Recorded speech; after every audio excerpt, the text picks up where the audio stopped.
Alright, so I know that Dorei-Ku animation hasn't been the hypest or whatever, but it's one of the shittiest animes ever.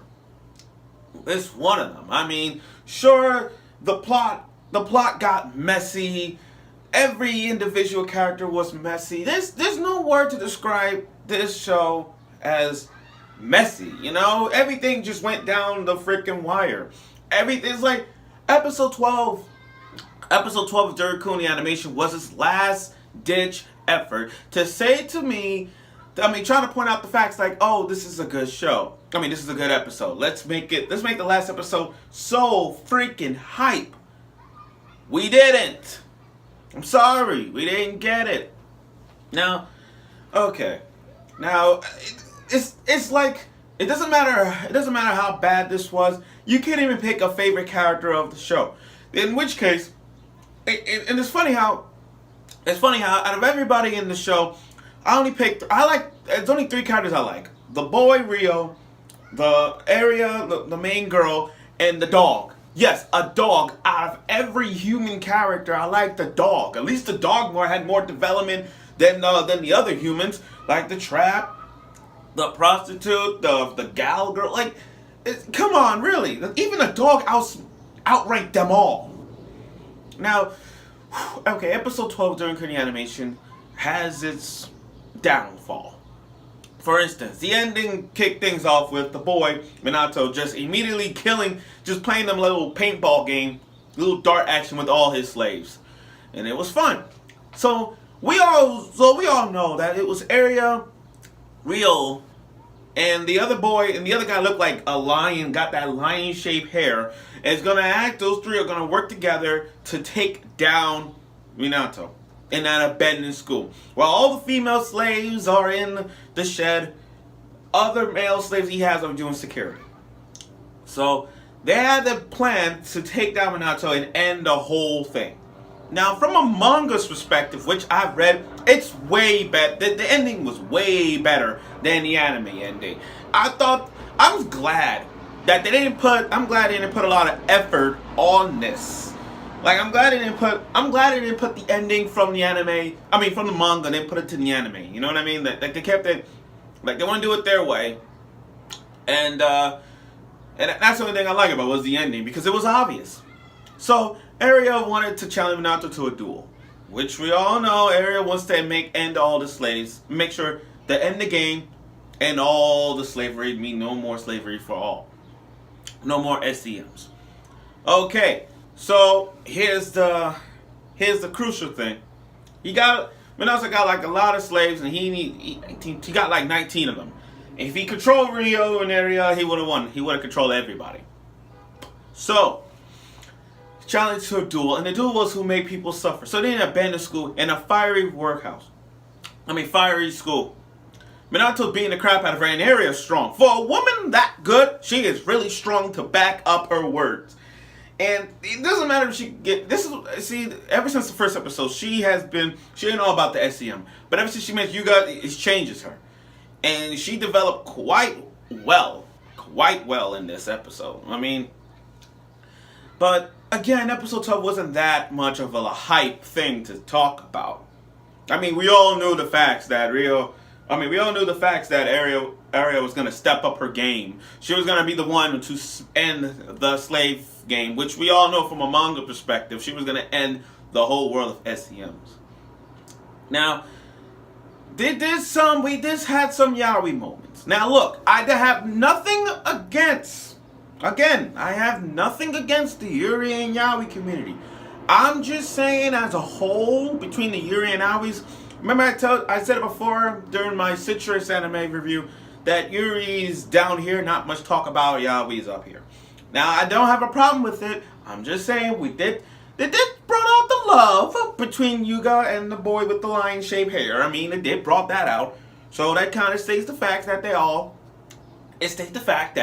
I appreciate it. I appreciate the love those two had. Because the boy, I'm sorry, not guy. I'm saying boy. The guy said, had a flashback about him and Yuga being teamwork, being buddies.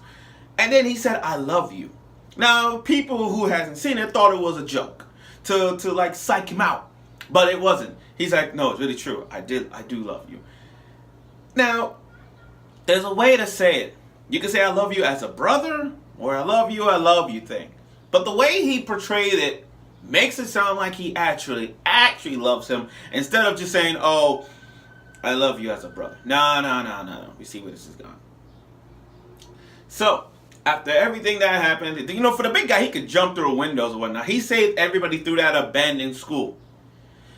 So now that everybody is free from the school, there's one last duel to have. Rio and Area do a little flip coin toss. But Zero, about Zero and Hero thing, they split personalities. I'm sorry, but I put them on fourth, like top, out of all the top 5, he's like fourth place. I mean, fifth. Yeah, fifth, because the way how they made him in this is just so, like, it's so derivative, but, for a guy like him, he's okay. But, you know what, let me go back. Let me go to what I said.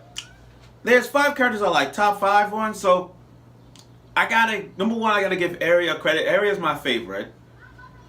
Then I gotta give Julia. Julia is second favorite. She's my second favorite character of Dorei-Ku. Because Julia, you gotta understand, Julia is vicious. And by vicious, I mean she will do anything to protect Rio from highs and lows. I mean, she shocked herself. What slave do that? Are you kidding me? Like, Julia will take a bullet for the little boy. That's why she's my second favorite. The third favorite is the dog, Jushimaru. That dog is OP. And the dog backstory is sad, but still, the dog had more development, more fearless, more fearsome possibilities. You know what I mean? That dog has more, I'm trying to think of a word here. More plot. There you go. Character development than all the other humans. That's why the dog is my third favorite. Fourth favorite, I gotta give it to Zero on this one. Like, Zero is okay. That he's fine. I gave him that. And fifth, I don't really have a fifth favorite. Well, no, fifth is Rio. Yeah, fifth is the boy. So there you have it. Now back to what I was saying. Now, to end one last game between Area and Rio, we're gonna settle it with a coin toss. And in that coin toss, you already know it's obvious who won. Area won. So it's obvious Area won. And now the last thing she had wanted to do was to make sure all the slaves were free. And just like that, every slave that were part of the game is free. So from the previous episode that the guy raped her, from the other girls that told the other guy to eat her out, from the bad guys, bad girls, to the good girls, bad girls, they all free.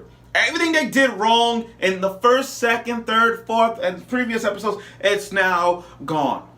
Everybody is free, and they can live their lives.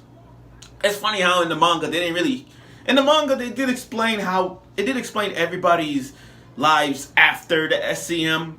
They did explain it, but they didn't show it. They didn't explain it, like what happened after the SCM. Like in the manga, they did explain what everybody did after they were free, but they didn't explain it in the anime, which they should have done.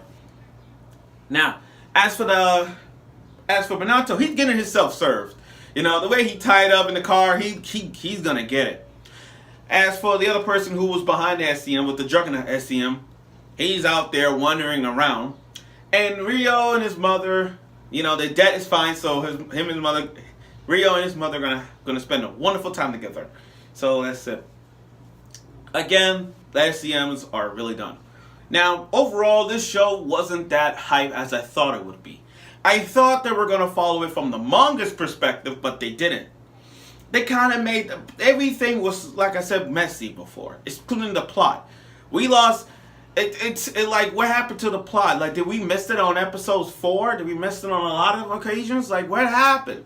We missed a lot, and we haven't even got that far yet. But at least they tried. The only thing I could give credit, the only reason why I watched this show, and the only reason why I did this, the only reason I did this reviews of the show is because I like Julia. I like how Julia became what she known for and how she would do anything for the boy. I love how Master Rio is trying to be part of the situation. He had his reasons why.